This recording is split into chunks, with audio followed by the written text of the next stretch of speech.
Okay. So, good afternoon, one and all. I thank Mr. Badrinath Prati.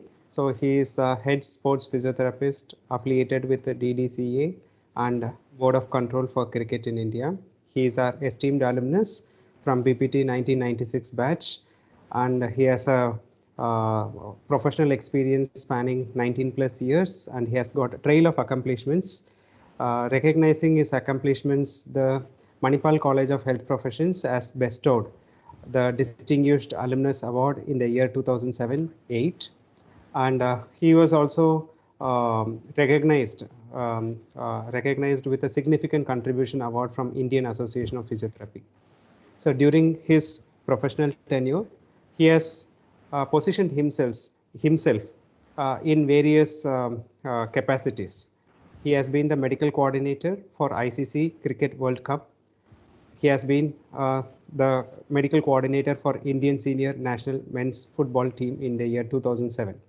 And he has been a physio trainer for various sport events. So in the within this cricket arena, so he has trained Delhi Daredevils. So he has trained the Delhi Ranji team, Hyderabad Ranji team, women's senior and junior women's cricket team, and he has trained the Indian volleyball team. He has trained the kabaddi team. He has trained the sprinter team, and uh, the athlete who has participated in 400 meters relay race they have reached Athens Olympics finals, and he has also been the trainer for Sania Mirza for a Hyderabad Open in the year 2005, which has facilitated in getting her the Women's Tennis Association title.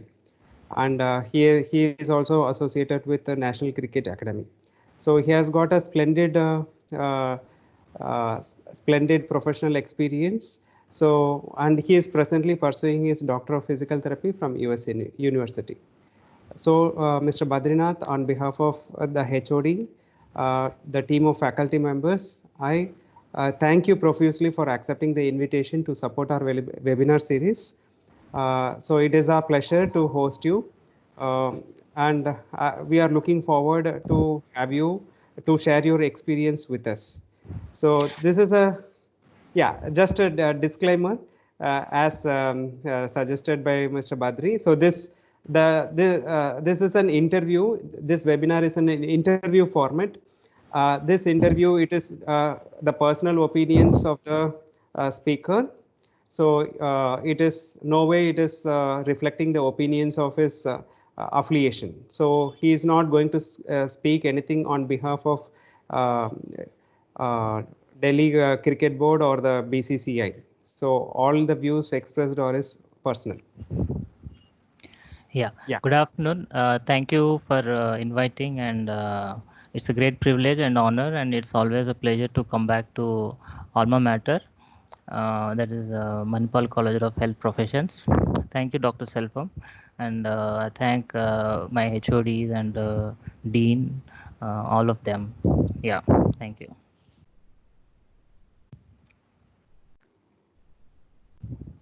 Yeah. So this is a special interview. So we have made it as a special interview. So Okay. what is many people will be wondering what is so special.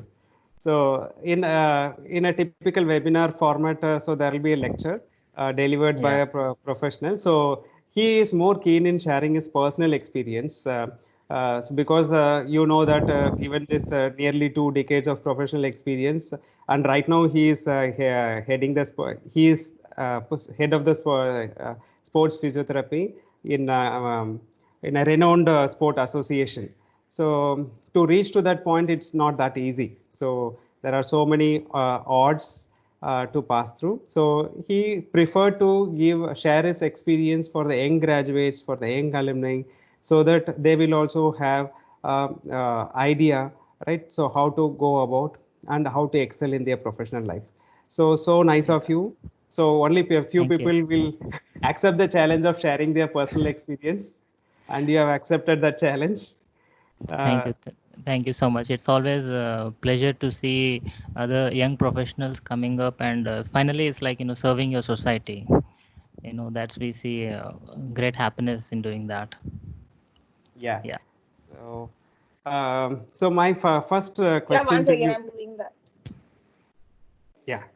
So as everyone knows, every student has a big dream of becoming an accomplished professional on graduation.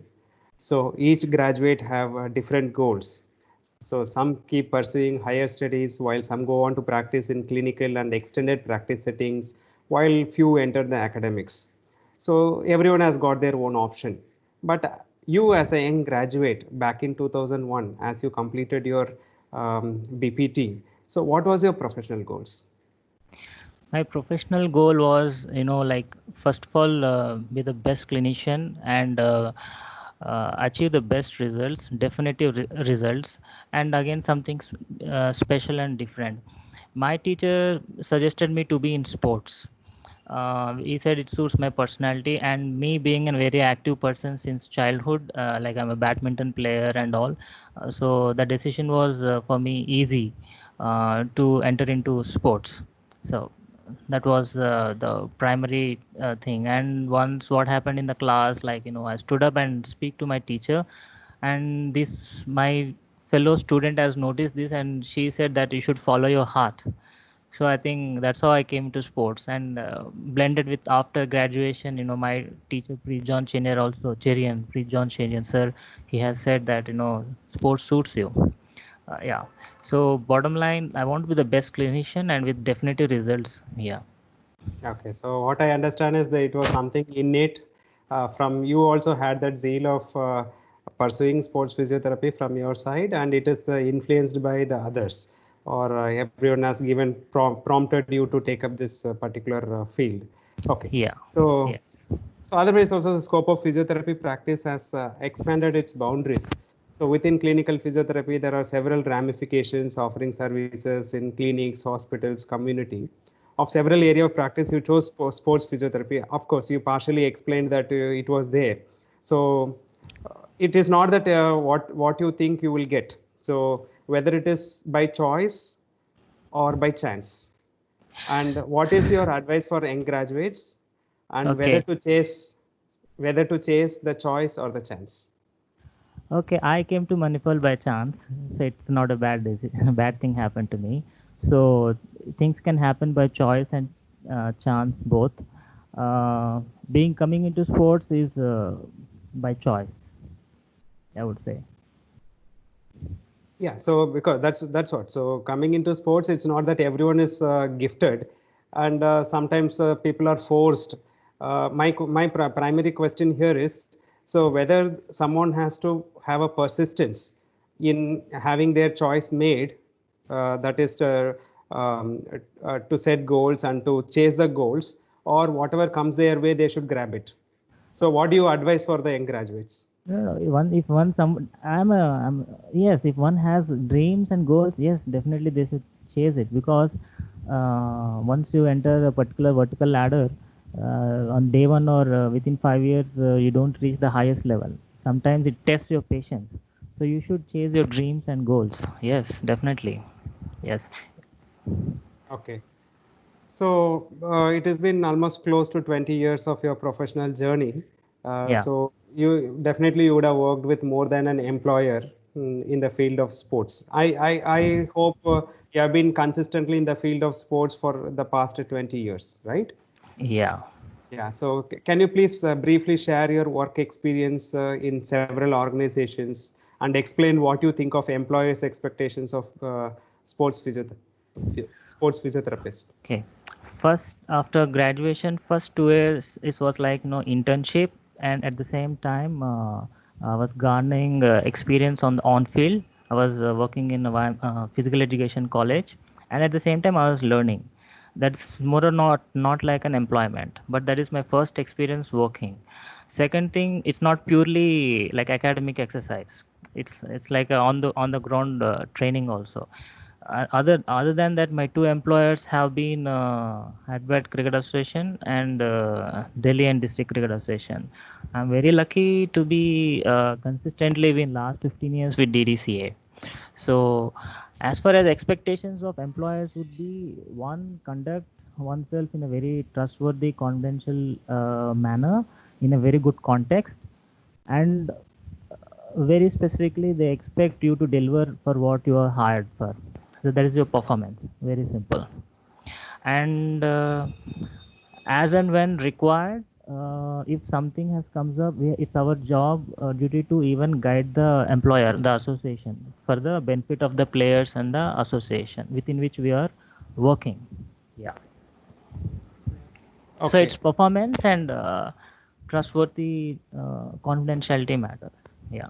Okay, something Both. like a interpersonal relationship, that confidentiality, that trust you build Yes. with Yeah. people, so they have confidence in you.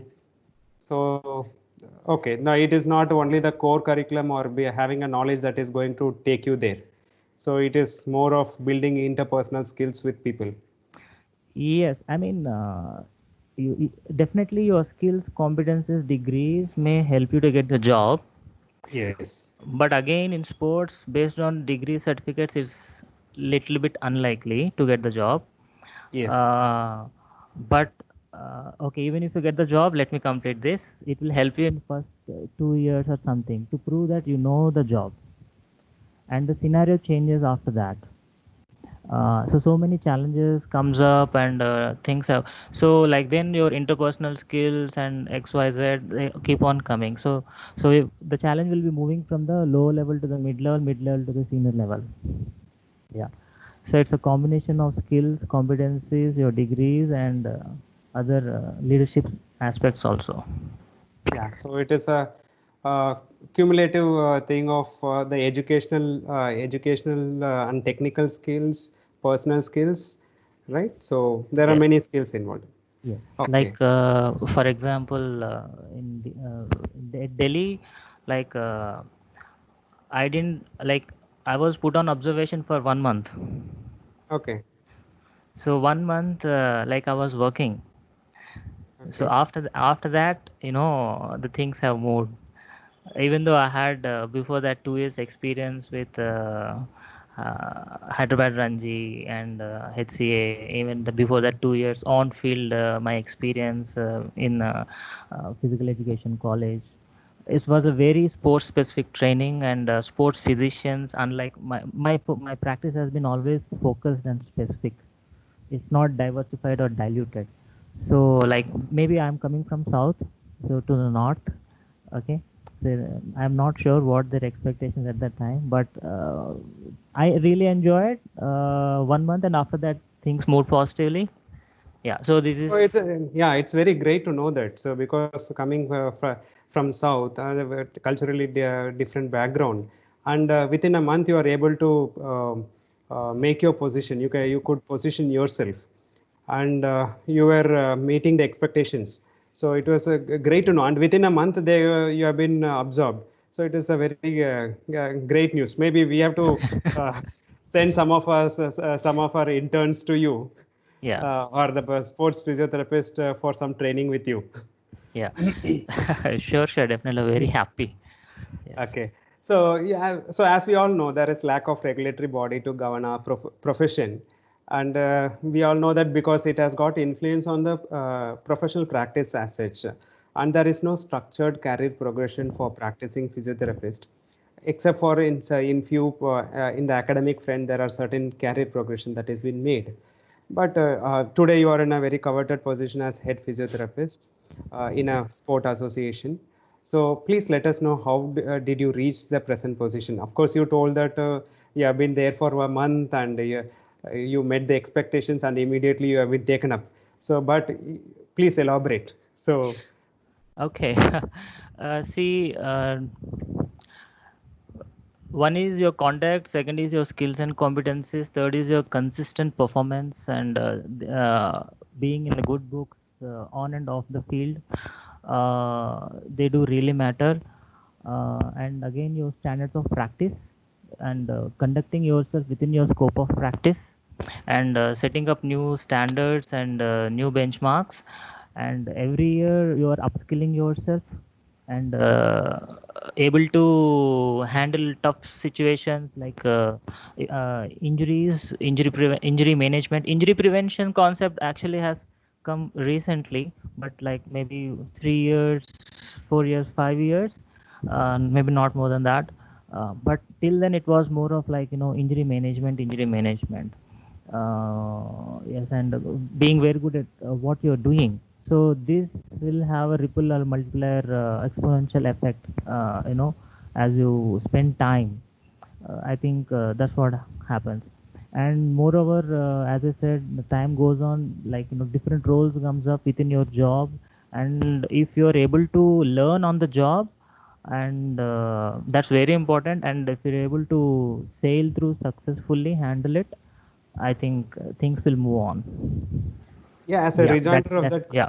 yeah, as a rejoinder of that question, so because there is no structured career progression, you said the standards, guidelines, whether it is explicit, that is externally given to you, these are the standards, guidelines you need to follow in a sport association, or you set by yourself, and you impressed upon the administrators, okay, so see, this is my benchmark, so I'm moving towards that.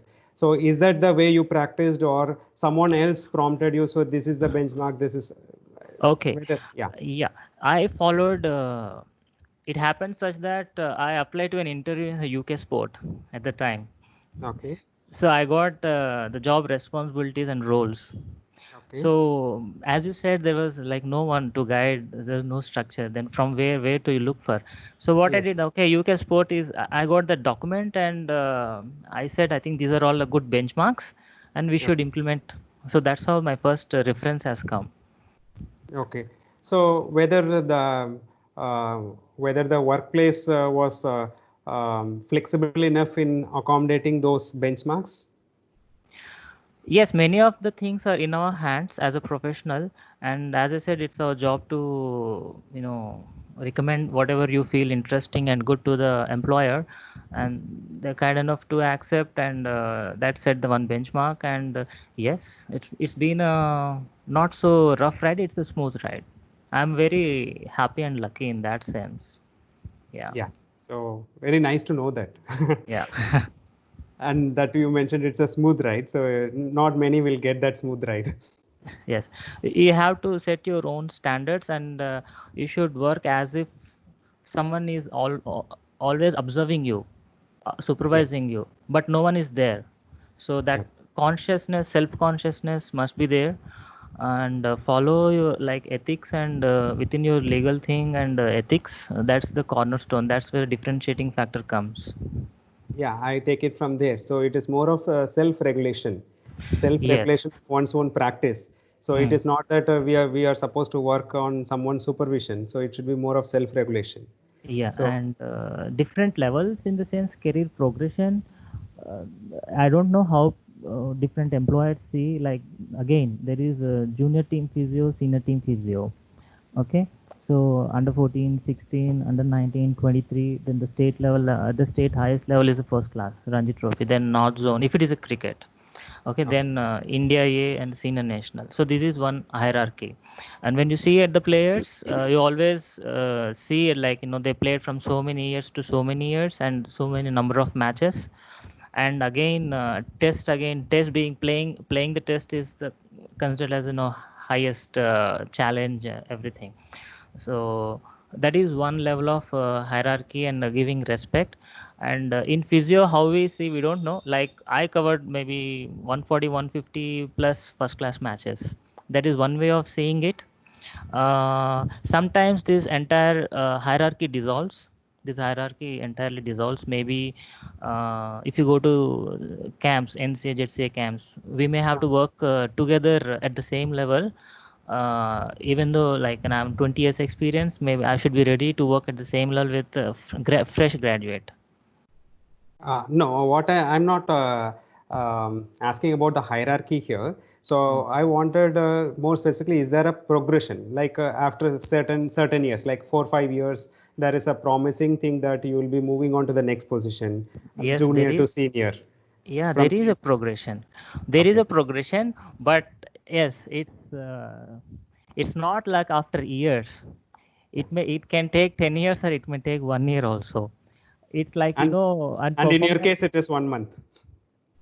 I directly got appointed with the Ranji team there Okay. because yes, I started with 14 in Hyderabad. I took care of all the levels, state levels in the Hyderabad Ranji Trophy there, and Delhi I joined with Ranji itself, the first class.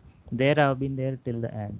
So it's in sports is like, as a players, for example, if we talk like players, if you score 100 in one match, and if you say I will not score for the next 10 matches, is not accepted. Every match, you expect the from the player, otherwise the match result is affected. So similarly, we have to perform it with every player, every day, every session. So our performance is like that. So it's all about the context and the heaviness of that situation, and if you are able to deliver, it can take you to places like one 5 wicket haul can take the bowler to the next level based on that performance. So they see the mental aspect also, and skills and competencies. So the good part is they may or may not wait to promote you. Okay. Yeah. So The bad part is we don't know exactly. okay. So okay. So we'll come to the delivery performance a little later. I've got a Yeah. question reserved for that Okay. delivery and performance. Yeah. So as a young graduate, so the young mind is full of ideas and innovations. So as we all have entered the system, Hmm. so we are all fully enthused with lot of ideas, innovations. So we are successful in some success, some are very successful in implementing their ideas, Yeah.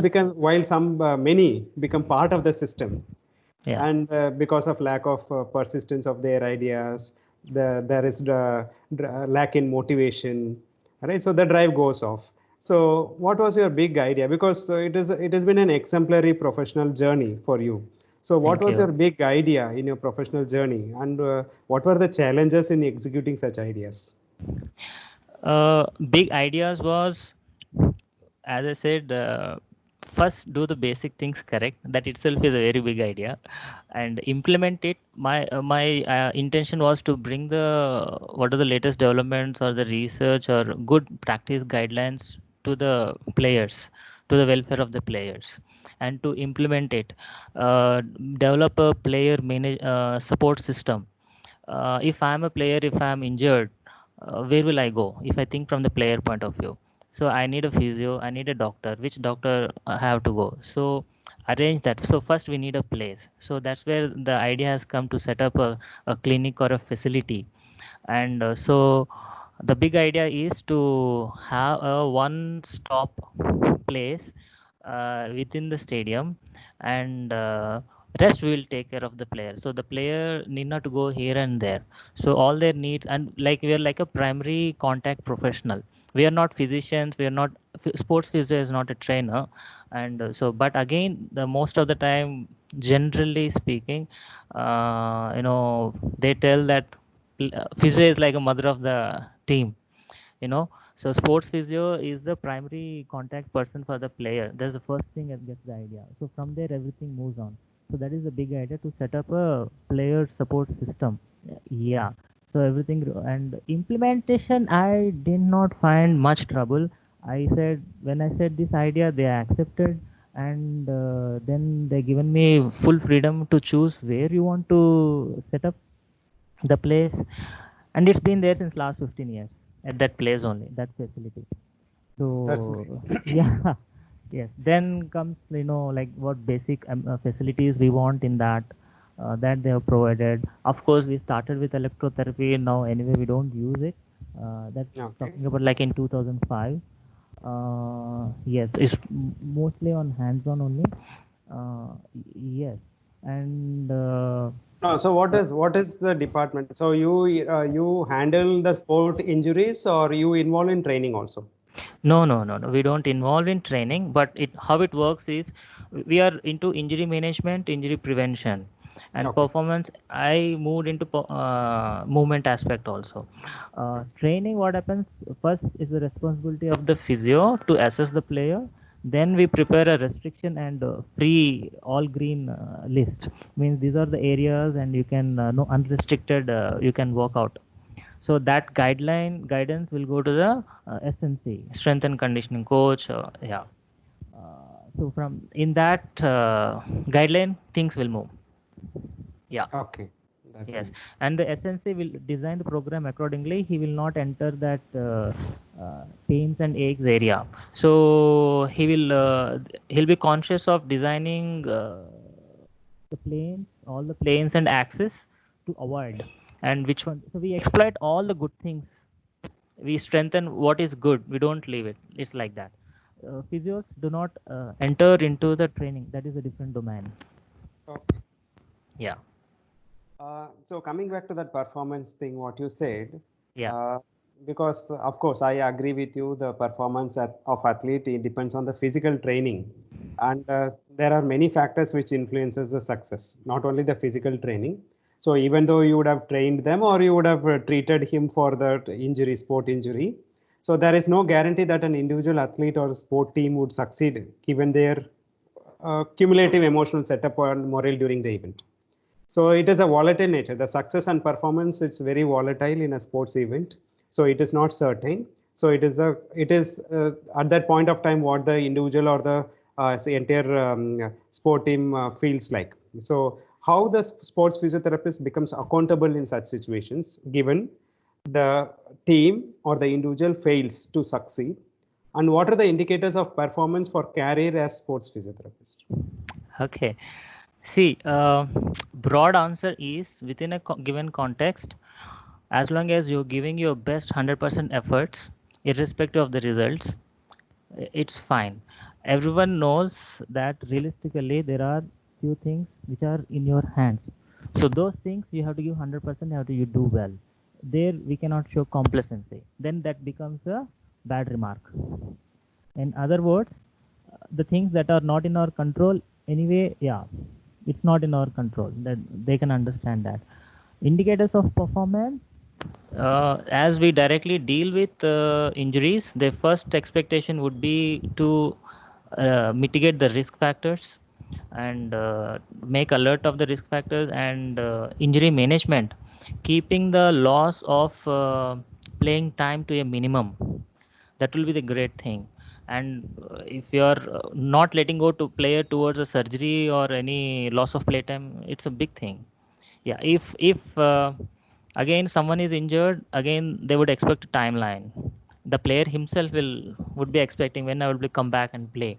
So if you can deliver according to those timelines, that's wonderful. And after that, injury recurrence, as I said, injury recurrence, injury prevention actually have come like recently. Even though the research may be there since years and the data is being formed normal, concrete in a concrete way, or showing some trends recently, maybe last 5 years. But that is also, if you're good in injury, like can advise or suggest, and always have an eye on that aspect also, and the recurrence part and prevention part, that will be awesome. So injury management, keep the loss of playtime to a minimum, and if you can manage to keep your players available, that's wonderful. That's it. They would expect. Yes.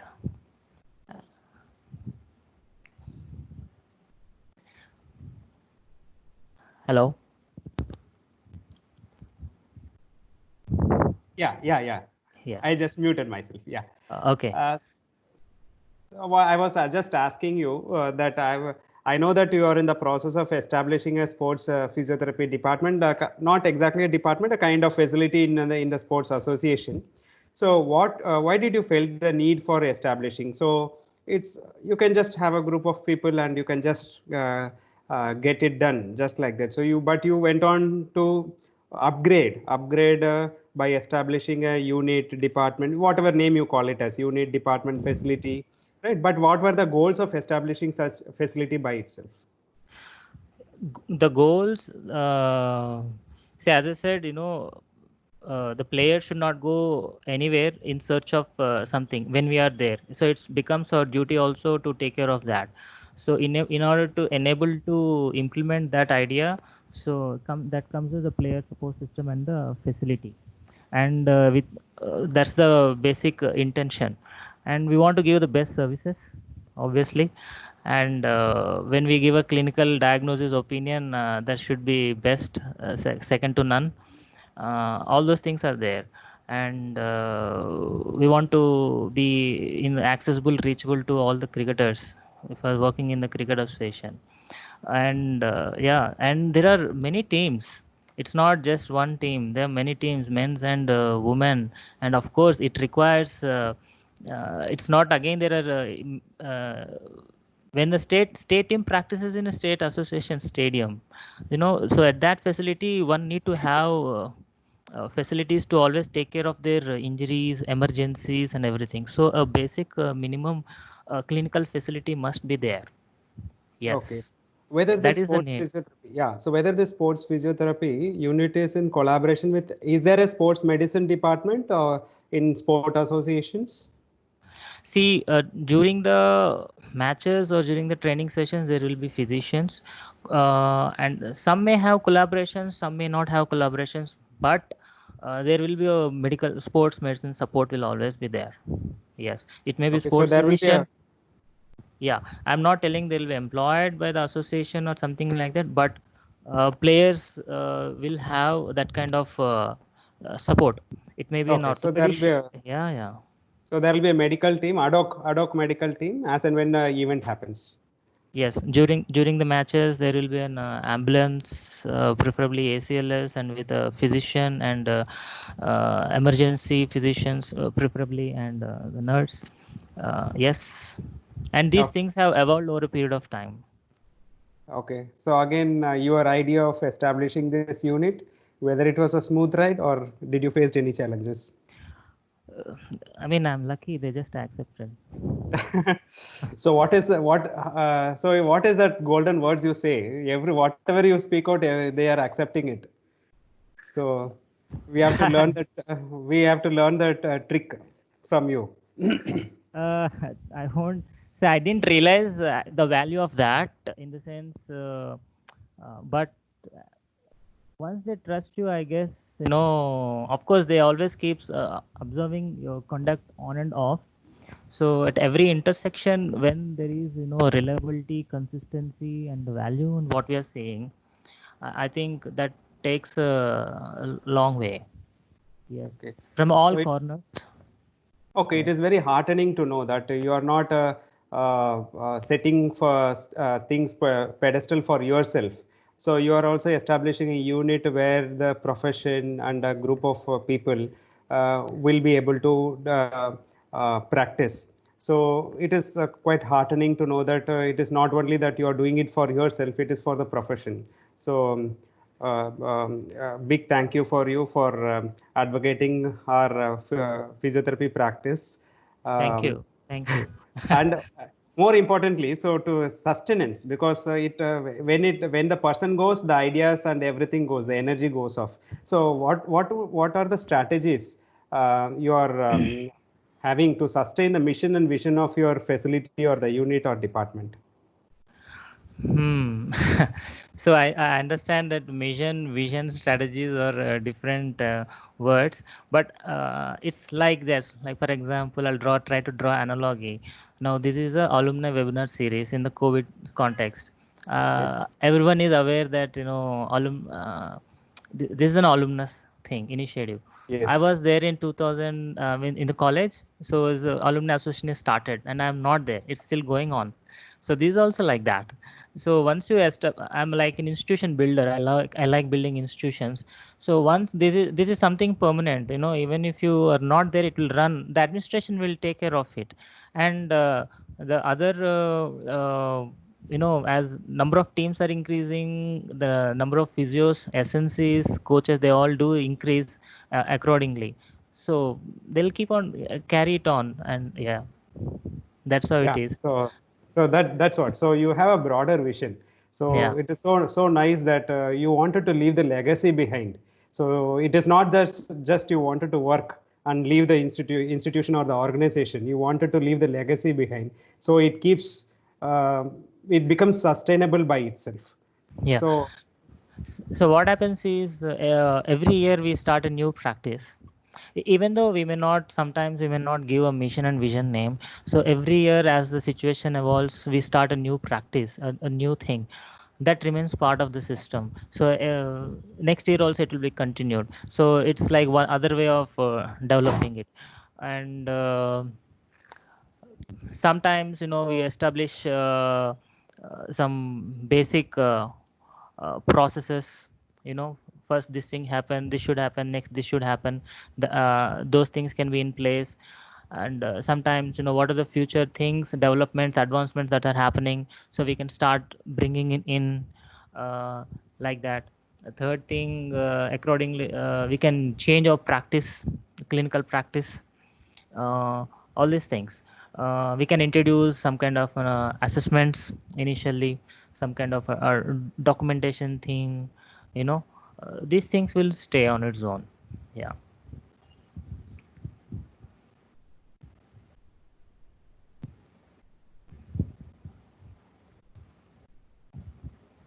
No.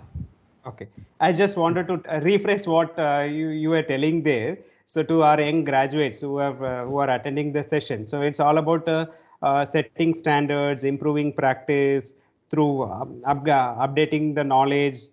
knowledge. So it is all lifelong learning. So it is not that learning ends with certification or graduation. So it's a lifelong learning. Yes. So one of the challenges you may say, like in the stadium, like if you want to expand the facility, that would be one challenge. So you're asking about that thing.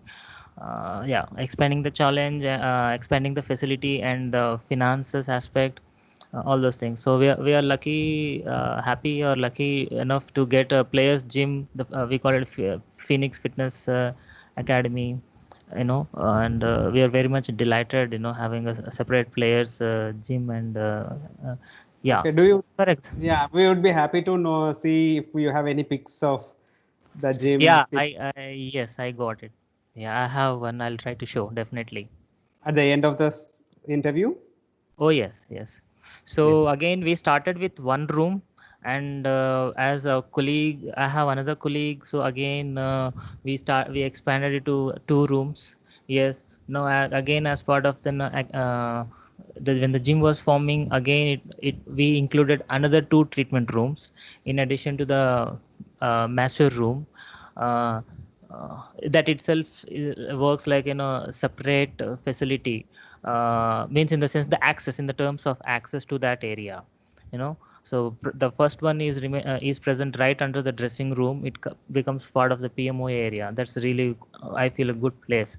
you know Player get trains in the ground, he comes and gets treated or is attended physio down the line, or he move up the dressing room, or he can come down. So it's quite accessible from that point of view. So again, so we started with one room, and next it moved to two rooms, and again we have two other rooms. We can utilize it multi-purposely, like that. Okay. Now we have a gym, so like that. So Okay. maybe there's so many developments in the field we can bring in. It all depends. Again, we can bring in data thing, we can bring in the sensors, we can bring in isokinetics, we can bring in extracorporeal shockwave. You can Physiotherapy is all about testing and measuring also. So wherever you want to generate data, objectify, you can get in. So we have to choose and move forward. Okay. There's so many risks. But the corner thing, the basic thing will be the clinical reasoning, clinical assessments, hands-on, and a pretty decent place to work out. Yeah. Okay. Yes. So, being a mid-career professional, now we are moving on to assume more and more administrative roles or head. Now you are a head sports physiotherapist. So, by assuming those roles, you have invited for yourself several challenges. So you have to have the hat of administrator, manager, leader, supervisor, trainer, as well as sometimes on-field sports physiotherapist. So there is diverse roles. So these diverse roles, the young graduate as they pass out. So these diverse roles, it's not just being offered in the core curriculum. So it requires more additional knowledge and skills. So what Yeah. do you think? So what do you think the young graduates should learn and practice beyond the core curriculum? Yeah, working in a clinic, someone is passing out with a sports physiotherapy degree. Working in a clinic is different, and on the field is different, and working in an academy is different. As you said, some every job requires some different emphasis on different set of skills and competencies. When you're with the team sports and in the sports association, yes, inherently there should be a itself uh, the skills and the traits of a manager, leader, administrator. All these things should be there within the sports physio. He can't say I can't do this, I can do that only. Then itself works as a limitation on your and the expectations on you from So then that is one indicator of performance. So it's not just the clinical skills and competencies. All these leadership skills, communication skills, interpersonal skills, intrapersonal skills matters a lot. Being humble, and whatever may be the situation, whether today you may be in a good name and fame, and it doesn't matter, you're being the same person. How you carry yourself, your attitude matters a lot. And that positive frame mindset, that's very important. Yeah, uh, as that is I think the first step is seeing that whether the attitude is positive or not. So if the attitude is positive, then they'll give some time to develop your skills, provided no major loss is happening. So I would say the administrative skills, leadership skills, they all should is part of the sports physio job nature. uh, they are like interchangeable, they cannot be seen as separately. So maybe as curriculum you can add a subject for itself, like leadership, OB, and it's a balance between the lab and on the ground. you know if what happens if some uh, players are like artists, the performances, their way of learning is different. As clinicians, our way of learning is totally different. So we should meet somewhere in between. So that's why if you play sports by yourself, and if you come out of the ground, if you're people friendly, if you be spend time on the ground, whatever you're learning, you apply it. For example, if you're learning about sprinting, weight training, you apply that same exercise, that amplitude, that frequency, that heart rate zone, train in that same heart rate zone, feel that fatigue, that respiratory rate, heart rate, that nutritional needs. So you will be putting yourself exactly in that context what the player is going through. So in that situation, what is your emotional state, thoughts and feelings? How you react, whether you react in a irritation way or patience. In that situation, whether you can manage your empathetic or a compassion. you know Player is always in that high pressure situation. So we have to be get trained that self regulation and self management. Then so there should be a training on all these aspects. So yeah. you able. One Yeah. one core thing what I picked up from this conversation is that so we have to just have this thing identified. So we have to live by itself. So being a sports physiotherapist, it's not a job. So we have to live by itself, and you have to train yourself in various kind of sports so that you will be better able to understand the athlete or the team, so that you will know their physical status or the emotional status, so that you will be able to better cater to the sport people. So it is understanding. So unless you practice, you will not be able to understand them. Yes, and we know that it's a biopsychosocial model of pain also. And for and once you, as soon as you join, you very soon you will realize it's more about passion. Yes. For a player, it's the primary thing is the respect and honor, representing the state and country. Yes. So the passion. So we need to understand that. So very soon you will also realize that we are representing a state, and Yes. it's not a joke. there's a lot of things are involved in that. It's all about honor. Even though you will be paid on a monthly basis, that salary XYZ is there, but many a times it's not money based decision. It's about respect and honor, loyalty. Yeah, those things matters a lot. Respect. Yeah. So it's more of identity. So everyone has Yeah. got their personal identity and they wanted to have it on their Yes. own. Yeah. Yes. Yes. So specifically, being a sports physiotherapist, you do not work with fellow professionals. So if you are in a hospital setup, there will be a group of therapists working. So rather in a sport field, so you don't come in contact with fellow professionals more frequently. Rather, you come with the players or the Hmm. athletes. So Yeah. these athletes, they come from diverse backgrounds. Their language is Yes. different, culture is Yes. different. Yeah. Each one's expectations is different. So Yeah. each one wants to outperform and they want to exhibit their skills because they are Yeah. all very young. They wanted to exhibit their skills and Hmm. want to be a very successful athlete, Yeah. to be a successful sports person. So in a way, they put a lot of demand on you to take care of them for the same, Yeah. right? So how do you manage their expectations? See, one thing regarding the cultures, different cultures and languages, because my campus life in Manipal has helped me a lot. So, from diverse backgrounds, students are there. The campus life is really integrating, multicultural, and fantastic. And my roommate is from Delhi. So, moving from Hyderabad to Delhi, working in Delhi, I didn't find much difference. Uh, and expectations, yes, you should be monitoring regularly, paying attention to individual athlete needs.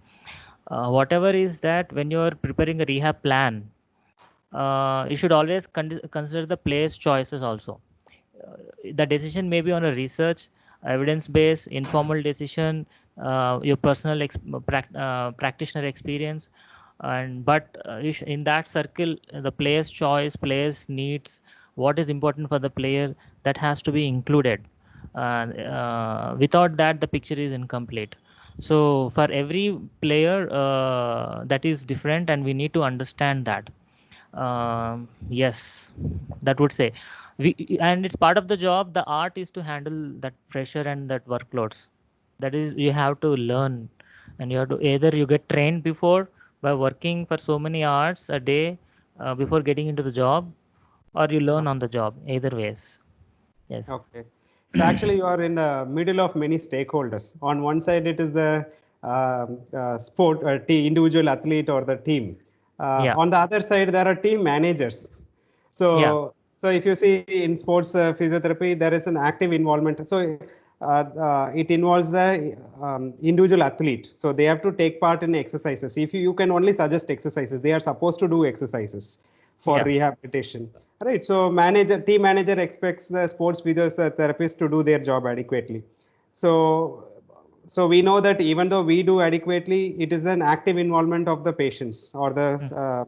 sport person. So how do you manage the expectations of team managers and captains? Team managers and captains. Team manager is more of administrative role, and generally they are very good friends. uh, and whatever, like, they're like, in between the conveying the needs of the team to the administrators also.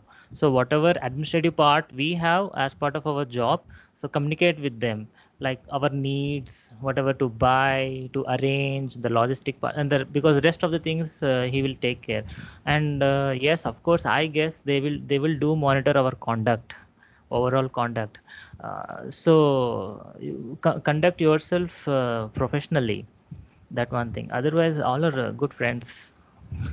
So that would be the expected team manager. It's more of an administrative role. They're more like friends only within their professional boundaries. Okay. Yeah. Yes. So this brings in context. So I don't want to leave aside the administrators. So I just wanted you to share the expectations of sport association administrators as well. Okay, you asked about the captains also. Captains Yes, means captains. yeah, captains, they want their entire team to be fit. Captain, he don't like to be in the dark or uncertain situation about the availability, non-availability of the players. So there should be a clear-cut status on that. and he himself want to be fit, available. That is, of course, goes beyond doubt.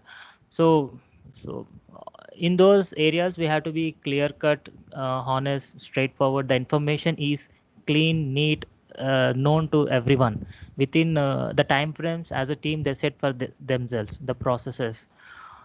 If someone is injured, how long it takes to come back, and at what stage they are, and how quickly, if we can keep the loss of play time to a minimum, that will be wonderful. So yes, he has to utilize all the players to win the match. So he should be in a very peaceful situation. We should not leave many open ends from our job role to them. So that would be our contribution. Okay. So Yeah. can you just add the note on this expectations from the administrators? As I said, administrators see, it's more like, same question. You do your performance, give your performance, and that performance again relates, how you take care of your players and everything. Be a part of that collective consciousness of the team and the vibe. Okay. That. Yes. Okay. Be it you offer rehabilitation or you offer training to the athletes. So it is not uncommon to see a foreign physiotherapist being appointed to sport associations as a sports physiotherapist or for a training purpose or for rehabilitation purpose. So why do you think this trend is prevailing? So do you think the Indian physiotherapy academics is not doing their job, or they are lacking in imparting the skills and training to graduates to become sports physiotherapists? The trend is not prevailing, that's for sure. There are many Indian physios working in very good positions in the IPL teams, also Indian cricket team also.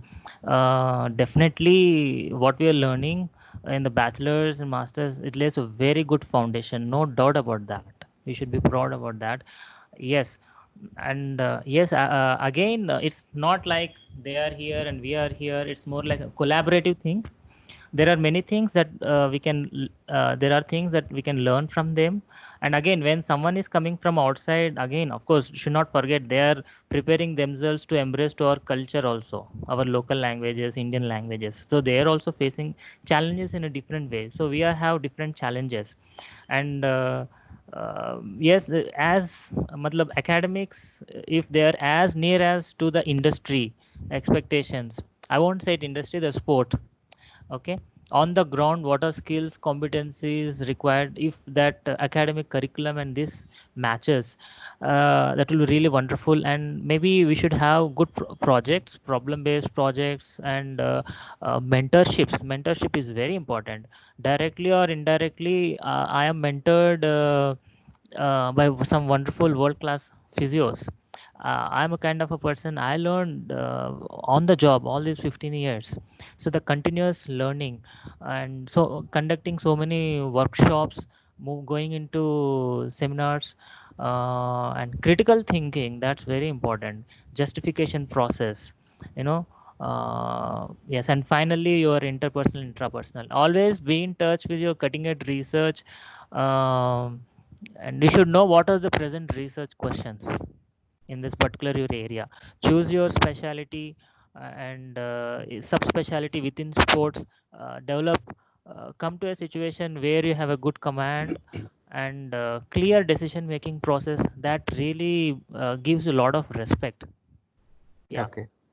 No, to this effect, here in Manipal, so we take feedback from stakeholders. So we take as a continuous quality improvement initiative. So we send feedbacks to the employers, so the industries, and we ask for the and who has hired our graduates or our alumnus. So we ask their feedback, and accordingly we try making changes in the curriculum so that the products or the young graduates, so who pass out from the portals of Manipal, meet the expectations of the industry. So in that context, of course, we will be requiring people like you to help us in knowing what exactly the industry requires, in the sense like sports, in the field of sports physiotherapy. So you will be one point of contact whom we will with whom we will try to collaborate and we will ask for your inputs. Of course, Yeah. your employers. So if Yes. based on the feedback, we can make some necessary changes and we can make our curriculum really dynamic and the most sought one. Sure. So I'll, yeah, so the role of alumnus is very important for us. sure. Thank you. I'll be very happy to come and contribute. It's really wonderful. Yeah, it And doesn't end with graduation. So we'll be shadowing you all in the years to okay. come, days to come. Yeah. So your input is very essential for us to reflect our curriculum, and we wanted to improve our curriculum and make it more dynamic, the most sought one. Yeah. So I'm sure Manipal is always a leader, and we are always proud of it, of our alma mater. And many graduates coming out of Mahe, and they always have that zeal and enthusiasm and goal orientedness into improve in their profession and serve the society to the patients. And they come again with great communication skills also, that research bent of mind. So that focused mind I can see, ambition, ambitious mindset. I always see that. Yes, and yes, it's always be ready. It's the continuous learning, the growth mindset is always important. Uh, Bluntly speaking, degrees are not just enough. So that bridging, yes. See, in 2005, when you come out of the university, outside the university, you didn't have the opportunity to learn at all, neither the mentors nor the teachers. Now in 2020, like, this is a great example of having webinars, at your fingertips. You learn that. So that is a change scenario. Even at the time, having an access to the journal, it's a big thing. I pay, for one journal, if you get access for last backup with backup volumes, it may cost like 40 to 50,000 in 2005. So that finance aspect is also there. Now many things have changed now, so it is much easier. That's the thing. So learning on the job is very, very important. And positive attitude, critical thinking, have a good mindset, and always look towards knowledge creation. People will respect a lot. People will okay. respect a lot. Yeah. Thank you. Thank you. I see some of the participants have unmuted themselves. There are a lot of background noises. If you can mute yourself, it will be very good. I request the participants to mute yourself.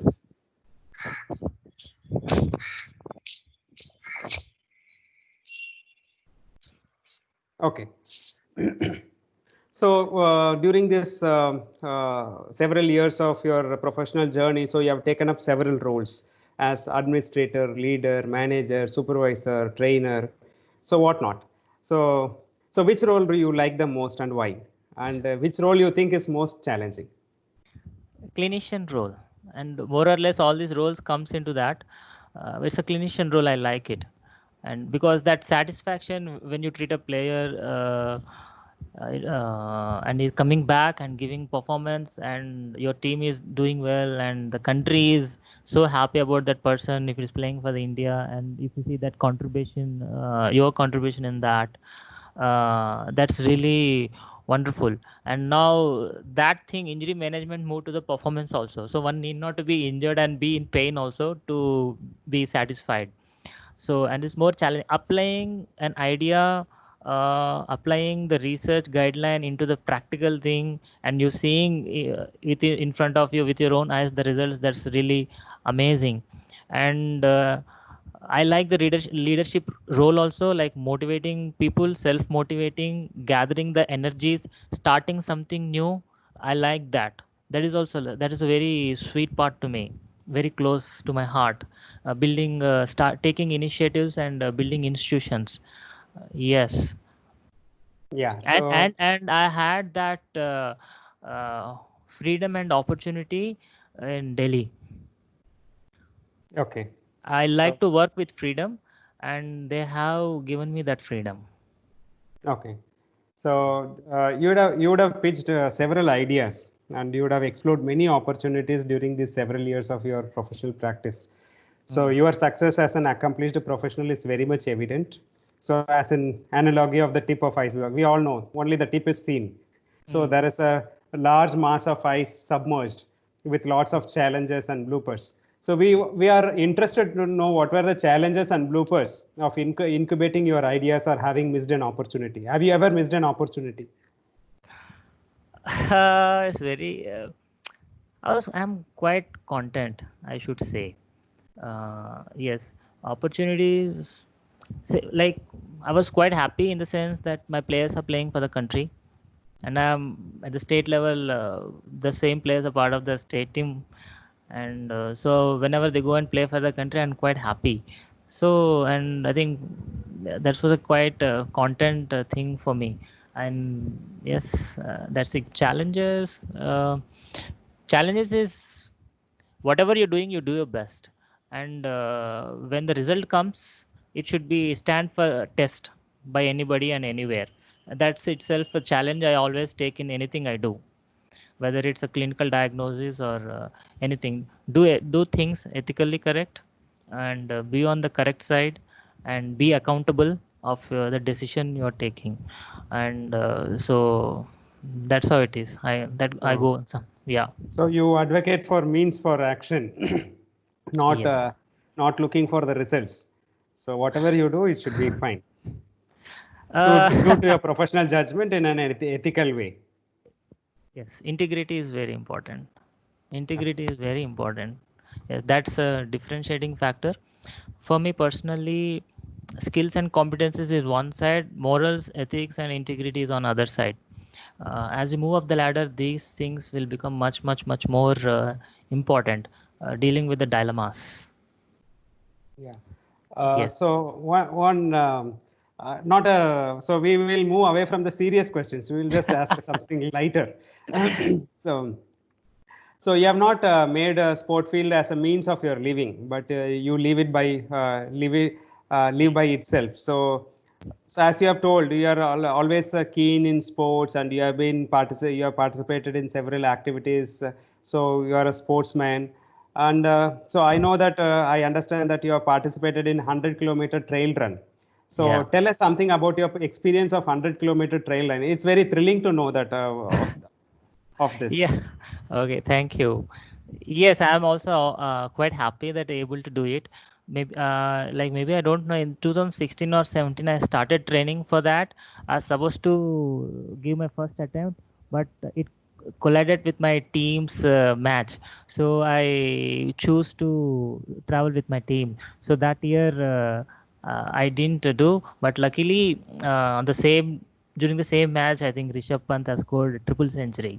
So that is quite memorable. That thing cannot be repeated if I want also. It's so I'm quite happy to be part of that occasion. And training after that, I continued my training. I sought help from runners Hyderabad Runners Society. Then again I had couple of mentors, and again I took help of my state team SNC also. And I made it integrated my training as part of my job, because you're in the stadium and you have to go from one place to another place. So you integrate that. Rather than walking, I keep running all the time. So if I had a training load idea, training program. So many hours you have to be on the feet, so much of distance you have to be covered. So after completion of all my work, if like suppose if we start 7 o'clock in the morning, our team thing, and if it ends at 2 o'clock, 3 o'clock, then I start training at 4 o'clock. Suppose if my day is starting at 8 o'clock or 10 o'clock, if I'm reaching home at 6 o'clock, or if I reach my home at 9 o'clock, then after that I go to the outer ring road or the gym, and I start training at night 10 o'clock, 11 o'clock, 2 o'clock. So you meet that weekly mileages, monthly mileages, and one more thing, my heart rate was always used to be on the higher side. So we had to work a lot to bring it on the lower side. So I was more on the anaerobic zone, so I had to bring it to the aerobic zone also. So all those things, it took a lot of time to work. And I participated in first run. So what happened was I registered for 2 runs, but one run was postponed. So I went and participated in Malnad Ultra, which is a more hill-based running. And I changed my entire. This is a point to learn for everyone. So I all of a sudden last 6 weeks I changed my training into more into hill based training. In fact, then it led to an injury in the race. In the starting of the race, maybe somewhere between 17th and 27 kilometer during the first hike. Then that year is gone. Again, I come back and started training. So then my first test run was 84-kilometer run. So I completed in just 1 minute, within 1 minute of scheduled time. That is 11 hours, 58 minutes, some 40 seconds. The total hours was 12 hours. It's a trail run.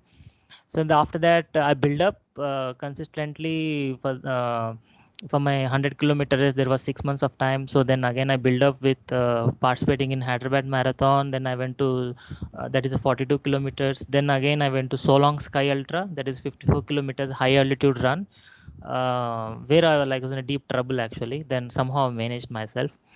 Then after that, there was 1 month gap. There is 1 month something gap. So I able to do it, the 100-kilometer race. So I finished off my intention or the idea. My training plan indicated that I could have performed that somewhere between 14 hours and 15 hours. It's a trail run. But I did some silly mistakes during the race, nutritional aspect. Then it took me 3 hours extra. So I vomited 9 times after 50 kilometers. Once I crossed the 50 kilometers because of the sun, dehydration, all these things. So I faced a lot of trouble. 5 kilometers I was covering in 35 minutes. Again, there was episodes of vomiting. Again, you have to walk for 2-3 kilometers. Somehow I managed that. So yeah, even though it was below my expectations, far below my expectations, my performance time was somewhere between 14 hours and 15 hours in between. So I'm quite happy to complete it. So it was not easy. I did train for 2-3 years. It yeah, quite serious. 6 to 8 months of training is good enough. Yes, so managing the in the stadium, the job commitments without affecting that, and your family commitments, you doing this, it's quite itself a big challenge, and I thoroughly enjoyed it. Yeah, the success Yeah, doesn't comes easily. It comes with all commitment, and it is yeah, very evident with hours of thing you have invested in achieving that success. So yeah. Thank you. it reminds me of a movie, that Prestige, where Okay. there will be twin brothers who will be magicians. Yeah, So they will be having their body language, everything in a way that so no one cannot make out. yeah, So they live not only during the show, even off stage they will be yeah, living the life of a magician. So yeah. that marks the success of them as a magician. So Thank you. likewise, it is not only being just a sports physiotherapist on job, right? Yeah. There is a sportsman within yourself. Yeah, thank you, So, thank you. Yes, so that and kind that of commitment comes only when you have that kind of attitude. thank you, thank you. And I always felt I'm the best environment because I'm among the legends, legendary players. They themselves serve me as a source of inspiration. My players, my teams, that legacy is there. Uh, and as I said, I have affiliation work with Dronacharya coach Ramesh. He himself into sprinting with the sprint team. So that environment, that context, that foundation, everything was there. And my employer also never discouraged me. They encouraged me to do that. My players always been proud of that. So I could not see any reason to why not I should do it. I mean, the motivating positive atmosphere was always there. So, and that energy I try to channel in one specific goal so that it can be seen. That's it. And That's huge contributory role, directly or indirectly, intangibly, of my team, my players is always there. oh, Delhi Ranji team and DDCA. that's great to know. Yeah. So just moving on to your personal life. So Yeah. can just tell about your family. So definitely there will be a lot of work pressures. So how do you balance this work-life balance? Okay. So as I said, I enjoy my work. Maybe it's quite regular that I work 12 hours a day or more than that. I'm happily married to Dr. Kirti. She is a dentist, and I have two children. One Nidhi, she is 9 years. She's into fourth class, and my daughter name is Netri. She is into nursery. So once I come home, I see them. We play a lot, I enjoy a lot. So all and whatever physical tiredness is there is gone, and with their peppiness and energy, it's a different world altogether. And my son himself, he practice martial arts, gymnastics, all those things. So we do go for like I compensate my lack of time with them. Like on the weekends, I go with him for long runs. He does cycling for 10-15 kilometers, and I go for long runs like that. We go to movies, and try to spend quality time also at home. That's how it is. Uh, yeah. Yeah, being a Delhiite, Yeah. cosmopolitan city, so a lot of pressure will be there. So even otherwise to commute to reach your workplace, so lot of Yeah. pressure will be there. Yeah. Yeah. So what is so to sum up because we have all reached almost an hour. So to Yeah. sum up, so what is your overall suggestions to the millennial physiotherapist to become a successful professional? Uh, okay. So and of course this will be my last question. Okay. See, I mean, be confident in whatever you're doing, and by the end of third year after your graduation, it may be BPT, MPT, whatever it is. I like you should have a very good grip on the research questions. You should have a decent understanding of all of the knowledge, what you're doing, why you're doing, that critical thinking, the justification thing, and move towards knowledge creation, set up new benchmarks and standards, have a growth mindset. That's all. And society needs physios. Society needs good institutions like Manipal. Uh, that's what and there is a lot of opportunities there in sports also, in clinical aspect also, and it's a wonderful profession, I would say, and it's very powerful profession also.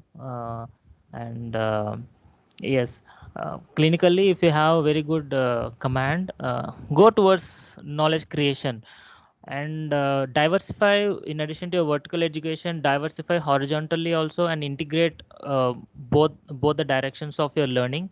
That's what I would say.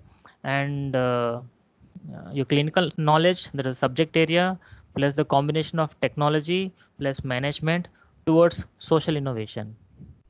That should be the combination. Be empathetic and be in touch with the reality. That will be a great thing. uh, yeah, and we are in a COVID-19 uncertain situations, and the future would be the telemedicine, tele-rehab, virtual reality, and look towards that. What is the role of virtual reality, augmented reality, and IoT in our profession?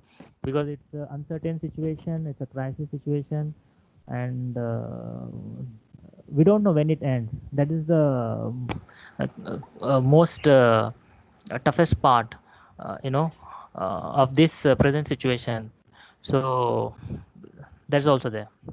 Stay safe and stay healthy. Yeah, thank you so much. So it has been a wonderful, it's my pleasure. So I took the chance of interviewing you. I had a lot of questions to be asked. So it was great thing to hear from you from a seasoned professional. So to share your experiences. So at least I have learned personally, there are many things to be achieved.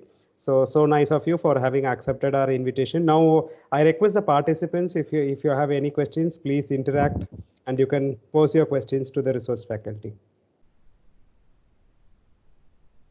So we look forward to the questions from the participants.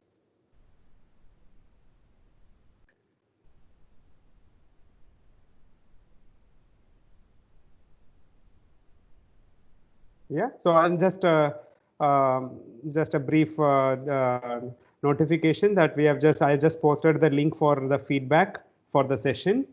So participants who are interested, you can just fill in the responses. You can give the feedback. So this will help us to improve our sessions, future webinars, and it will help us to reflect on the quality of the session. And participants who have completed this feedback will be getting a e-certificate. Hello. Yeah, please go ahead. Please introduce. Selvam sir. Yeah. Good evening, Badri sir. This is Sivakumar. Hi, good evening, Shiva. Thanks for a wonderful speech and thanks for wonderful questions also. I Thank personally you, learned thank a lot of things and a lot of positive things. Okay, to thank you, introduce thank myself, you. I'm basically a physiotherapist, but I did my MSc in physiology, and now I'm working as a physiologist in KMC Manipal. And Okay, my area of research is on stroke, ischemic brain injury on animal models. So I work on neuroplasticity and all those things. This is just out of curiosity. So I gave into the thing and then. So I have some few questions to ask. Please pardon me if it is little stupid questions because I have no idea much idea about sports physiotherapy. yeah. Okay. So, where do you think the sports science is evolving in India? Because when I see sports science in abroad, it has evolved so much. A lot Hmm. of research has happened. People are well trained, and then the technology infrastructure is so much. Okay, but I have my friend who's in SAI, Sports Authority of India, and I see some people there. But I don't know. I have not understood. But we have not evolved to that extent. How do you see the sports science is going to evolve in India in future? See, there is a, I would say, definitely a bright future, and as you must be aware, Sai itself is started conducting interviews for so many SNC PT jobs, and I'm sure in future many things will come. One thing is when you think of a profession development, there is an administrative aspect is also there to improve on a large scale. In cricket SNC part, they every year they are bringing in different technologies. That's for sure.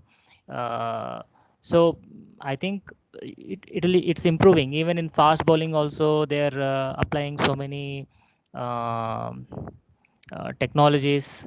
Uh, I think there is a need definitely if someone can bring in and apply it, and always the doors are open. They will looking forward for new technologies and everything. Yeah, Okay, sir. And one more question is, yeah, see, I sometimes see physiotherapy juniors, and I sometimes see because I'm a physiologist, so I train physiologist also. hmm. So how seriously the people can take the sports as a career? Because you see, in physiology, we can say that you can finish a MSc physiology, you can be you can get into the teaching profession, you can get into research, and this is the timeline where you can become postdoc. This is the future. Okay. So Yeah. how is the timeline and how it is going to progress as a career for a sports physiotherapist as well as a sports physiologist? Yeah, sports physio, it's more into physio. We know that sport exercise physiology that maybe comes more into SNC part, sports science and everything. Uh, every team requires both of them. Uh, yeah, and there are posts, and you can expect a and every you can expect a pretty decent career. In every team has an SNC. For every level, it may be 16, 19, and 23 first class, and as you move up the ladder, every team has that job opportunity. But see, if you post there should be a pretty decent bridge between where you get confined to a lab or you're trying to work with the teams. Now there are lot of opportunities with the teams, the job opportunities, so that we need to understand. Okay. And if you say like I do if you are like, being a practitioner is different, being a researcher is different. Okay, Okay. if you can bring in that research background, those ideas, and become a practitioner also, both things should be there. So then you can the present job opportunities are with teams, I should say. Yeah. Okay. Yes. So if I can add to that, I think Yeah. it is all about advocacy. Yeah. So if as a professional, if we can advocate our role, and we can just slowly make the stakeholders realize the importance Yeah. in the success of the individual athlete or a sport team. So it's all about advocacy. So Yeah. and of course proving their credibility as a sports physiotherapist. So for that matter, any about the knowledge and skills what they possess. So I think it's all about advocacy. So as soon as one person enters the particular workplace, they should start proving themselves and at large. So it is not only individual, it should be more about the profession. so the profession will also grow. So it is both the growth of an individual as well as of that of the profession. Yeah, Again, to add on. Yeah, sorry. Yeah, please continue. Please continue. Yes.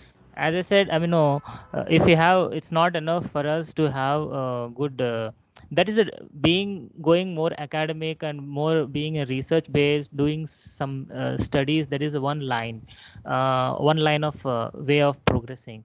But when you have to work with the team, you have to attune with the team environment and the teams. That job is different. Then your job opportunities will drastically improve. That's what I'm trying to say. Okay, sir. Everybody is very much sensitized to the developments and the need. People very much are they require it. There are professional teams are there, not only state level, international leagues are there, and people are looking for that. And if you have a product with you with your knowledge, a definite method or a definite process to bring out a very specific outcome in a very for example, if it is a cricket in a fast bowler or in a throw or something, if you can come out that and you should blend your personality and your skills with being a practitioner on the field, come out of the lab, then you will see a different world. And again, once you are on the field, again there will be a time you have to go back. So both things should be there. There are team physios who have been been as decorated as editors to the journals also. So Okay. always at the heart, that academic flavor, passion should be there. But when it comes to the jobs, that's a different skill set required. Both things should be there. And I think players, everyone would welcome anybody who is coming with some exceptional research information or new things. Okay. Yeah. Sir, how are the sports research opportunities in India? Because sometimes we used to say, please go abroad because the sports research is very good on abroad. How is the infrastructure in India for the people after the post graduation? After the okay, I'll tell from my side. I am in the stadium all the time. Okay. In the stadium, it's more like you're doing your job. So you collect your data and generate your data, and if you have a specific idea around which you can prepare your project or a case study, cohort, xyz, whatever it is, and in collaboration or cooperation with your employer, and you start publishing it, that's one way. It's if you are trying to bring in very costly equipment, and if employer has to provide, the state associations, some may accept, some may not accept. So that is the one will be a big challenge. That is the reality. So one Yeah. last question, sir.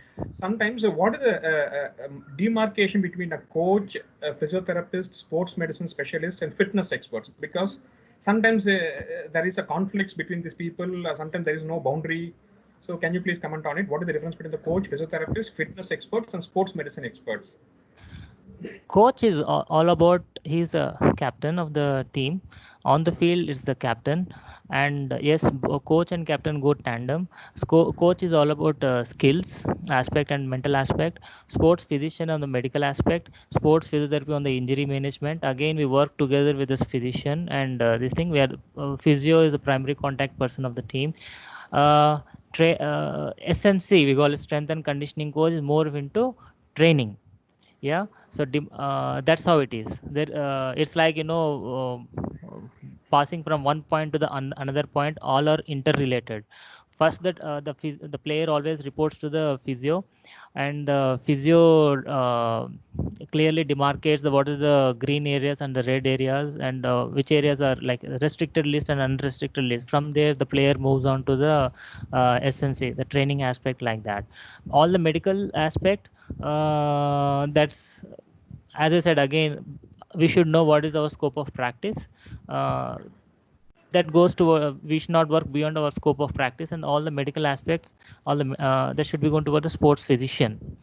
Coach is all about skills and mental aspect, and the overall environment. It's the tactics and everything, match tactics. He takes care of that. We should work with umbrella, under the umbrella of the coach. Who will be the responsible for fitness, sir? Cardiorespiratory fitness or the fitness aspect? Is it a physio or a coach? See, training. No. It's I guess it's the SNC only.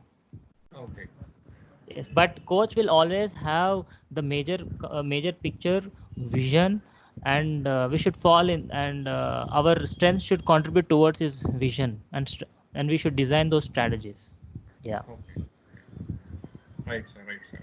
Thank Yeah. you so much, sir. Yeah, thank you, Dr. Shivakumar, for that Yes, sir. questions. Many So- essences are coming from exercise physiology aspect, and people are welcoming them. There is always a bright future.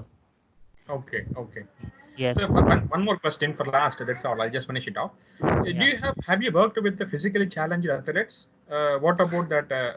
This one, no, these people. Okay, Paralympics people. Do you have an experience on that? Uh, Somewhere between 2002 and 3, like when I was in Chennai, I did it's a Paralympic camp, national camp. I don't know, but I was there. I went to the places, and I've been to, like, was Spastic Society of Tamil Nadu also. So like I don't know, 1 month, 2 months, 3 months, I don't know.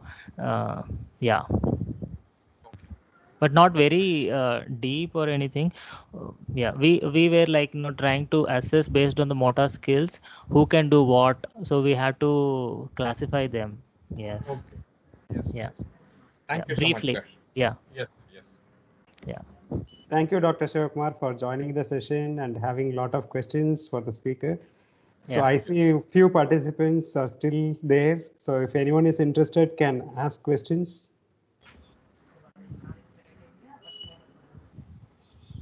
If any of you have got any questions for the speaker.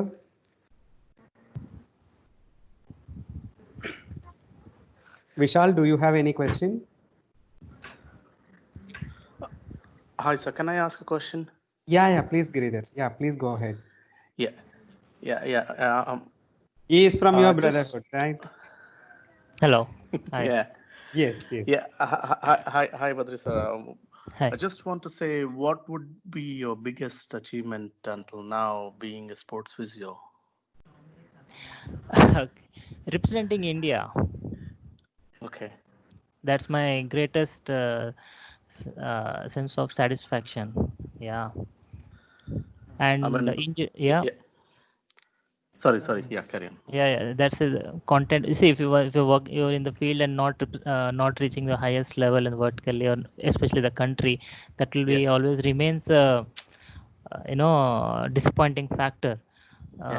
So when I got the opportunity to work for the country, I'm very happy. Yes. Okay. Yeah, it just would be probably- more gratifying experience or a gratifying accomplishment to represent the nation. Yeah. Thank you. And also, how do you deal mentally if you are not able to help a particular player who comes to you with a certain expectation? Yeah. Or even sometimes you may have to break a bad news to that particular player saying that he can't play for that season. Right. I mean, how do you deal with that, and how do you go about communicating that? Would you do that directly to the player, or would you go via the captain or the coach? See, okay, that is art and part of the job. And again, first, always, we tell to the player only. Yeah. If you think having the coach in the presence of the coach is important and required, definitely yes, why not? And in fact, they are very good at handling the mental aspect. So even before breaking the bad news, you should able to self manage. I'm talking about the physio. Okay. Only then he can manage the others. Yes, and more or less, you're with them, you're traveling with them for almost 6 months, 4 months, 8 months. You will have a basic idea of different stimulus and responses of each player emotionally. So you need to have a lot of patience also. Be empathetic and compassionate. Yeah. And just don't be like too technical. ना यार अब injury हो गया and you can't play and that's it, अब मेरा time हो गया मैं जा रहा हूँ. It's not like that, let him to absorb that thing. Yeah. And also sometimes, I mean, if it's an important player of the team, you would feel that if he's injured and then there's an important game coming up, and how much pressure would coaches and the captain would come to you saying that I need this player to be fixed for this game? Would you feel that? Would you get that more often? Yeah, see, these are part and parcel of the job, Yeah. and yes, yeah, that pressures are always there, and it's again whether you see it as a pressure or whether you love that challenge, Yeah. as simple as that, Okay. and we have to work towards that. And again, you put extra number of hours, respect the healing times. What we should give a real honest real picture to the captain and the coach, first to the Yeah. player himself. Yeah. Okay. And if you can be creative, and sometimes, and at no loss of to the injury status of the tissue and to the team and the player himself, oh yes, why Yeah. not? Yeah. And one final question, just what would be your, I wouldn't say disappointment, what would be your biggest loss in your career so far in relation to when you're treating a player? And how did you manage to deal with that loss? Honestly, I didn't have any recurrence in last 15 years. Oh, fantastic. I didn't have any recurrence of injury in last 15 years. Maybe because of trauma, someone is injured again, and that too Yeah. not in the match, Yeah. and that's a very freaky thing, something like that. But not that. So Yeah. probably you would put that down to your application into fixing the problem so that you minimize the likelihood of that reoccurring again. So Yes. See, like I'm bit conservative in my approach. uh-huh. Yeah, that one thing, and diligent. Yeah. uh, yeah, I don't very quickly aggressively push for the timeline these things, but I would Yeah. say, this has to happen like this, and Yeah. it's in the safety of the player. Yeah. So you do a proper due diligence, Okay. so that whatever in your hands you do it well. And to a large extent, of course, there are gray areas, uncertain areas, there are no definite answers based on even research. Also, the evidence is changing, all Yeah. those things are there. So with proper interpretation and all, monitoring of loads to a great Yeah. extent, yes, you have a pretty decent good results. As I said, I didn't have any recurrence of injuries. Luckily, I'm very happy about that.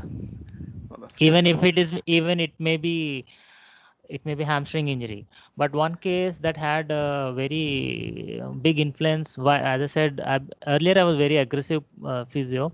Yeah. uh, the reputation is, if no one okay, let's not go towards that. There was a tender Achilles injury. There was a tender Achilles injury. When the player has come to me, I said, it will go for a surgery. You should Yeah. go for a surgeon consultant. But someone else he has choose to go for a conservative. But after 8 months, he came back with almost like a complete tear rupture. Uh-huh. Okay. So that has uh, and the evidence did show at the time, is like 60% of chance of recurrence in that Yeah. injury with the conservative management. Yeah. So why a international player should take 60% of risk, and it should not be suggested, and it should not be followed also.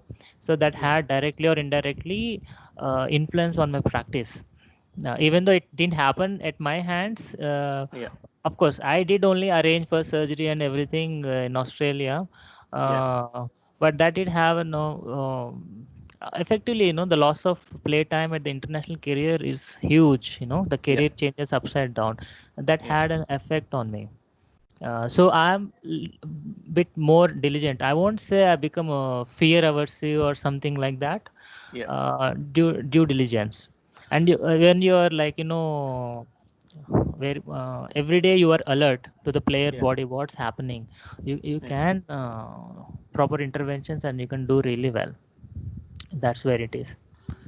I mean, it's commendable that you managed such a long span of career with far few Yeah, losses or no losses at all. But yeah. how do you, I mean, if at all, if you have to advise anybody who would have faced the losses, or how should they deal with those losses, or how would they reflect, or how would they get debriefed by anybody to discuss about those specific losses if they may have? from the physio's point of view or player Yeah, point from of the physio player point of view. And how do you support the player from a loss point of view? And then how do you support, how would you suggest the physios to support themselves? physios? Yeah. Yeah, okay. The self-management skills are very important, and even however good you are, it's always good to be humble and have teachers and mentors. And you should have a very good support system in terms of supplying you with guiding you with that clinical data, information, research, and everything. It's a parallel ongoing process, so you should be always on the toes on your clinical and sets and skills. And self-management skills you should learn, and always your seniors, seniors, your teachers will always help you, or your colleagues also. And again, what the thing is, what's happening inside the team, we do not discuss outside. That one thing is there, so confidentiality is always there. But again, someone, so basically you're talking about if you're in stress, what happens, how you manage basically the stress management strategies kick in. Actually, with the player, you have to be empathetic, compassionate, and professional also. Give him his space and time, and support at every step. Give guidance, give hope, be realistic. Yeah, that's it. Thank you so much. Yeah. Thank you, Giridhar, for joining the session. No problem, sir. Yeah. So I still see a few more participants there. Any questions?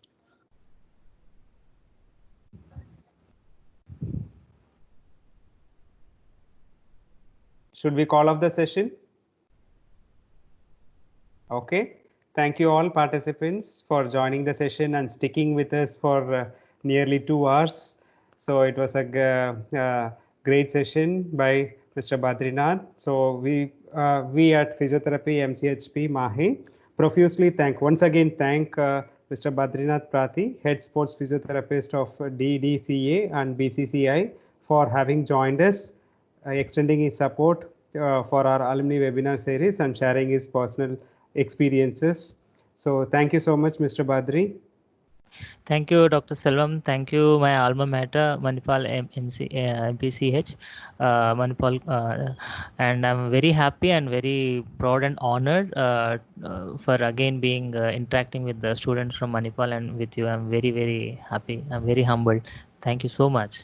Thank you so much. And we will be counting you in as a expert advisor.